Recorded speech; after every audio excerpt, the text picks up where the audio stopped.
Oo. İşte. Bu ne? İşte biz buna sazan diyoruz. Manam Kırıldı manam. vallahi, Ha, ipten çıktı. maşallah. İpten çıktı biliyor musun? Ama İğneden çıktı. sok. İğneden çıktı enişte. Şu taraftan tut. Enişte. Rüyalarım gerçek oldu enişte. Oley oğlum. İşte biz buna sazan diyoruz. Vay. Oltayı bırakmam lazım ama nasıl bırakacağım?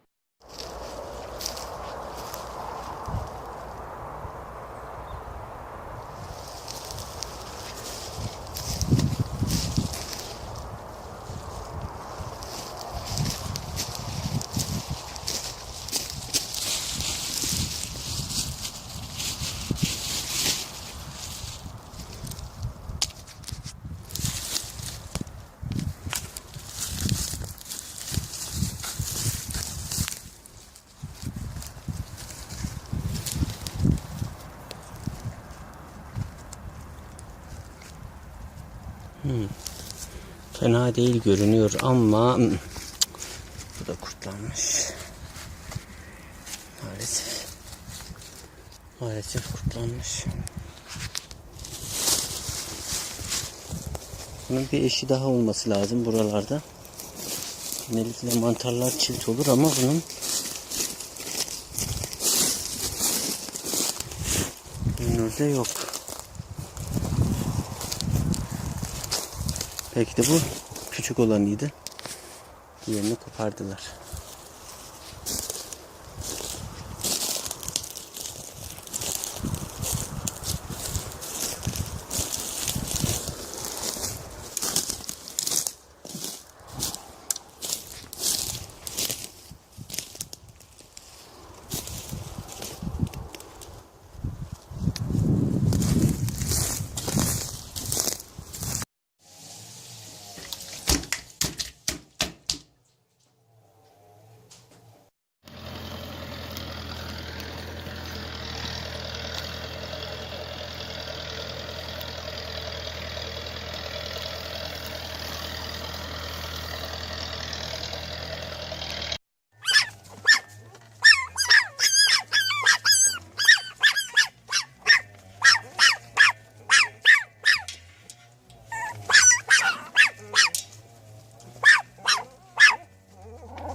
Altın gibi.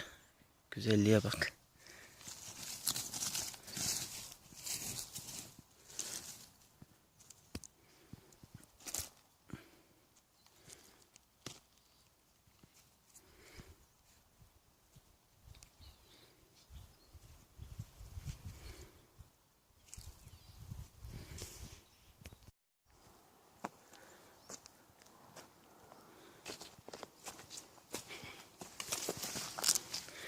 Vay burada bir hazine var. Az ama yeni çıkıyormuş. Karıncalar da var. Örümcekler de var. Oo, şahane.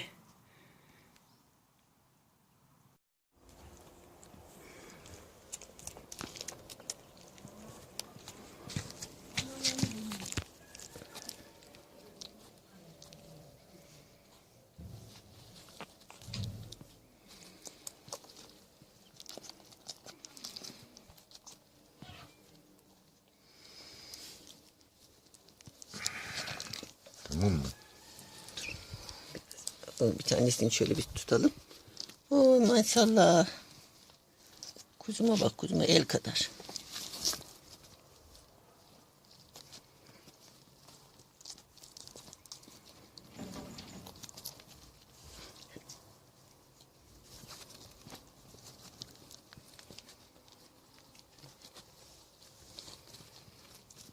Maşallah.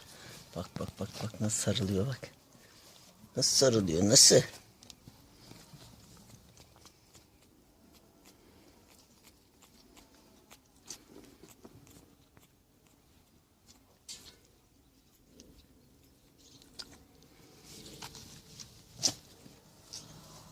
Yeter öyle uyuyorsun. doymamışlardır. Baba yavaş basarsın.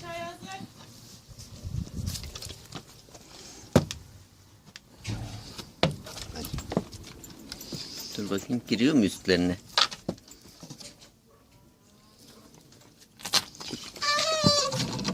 Tamam ben ötürüm.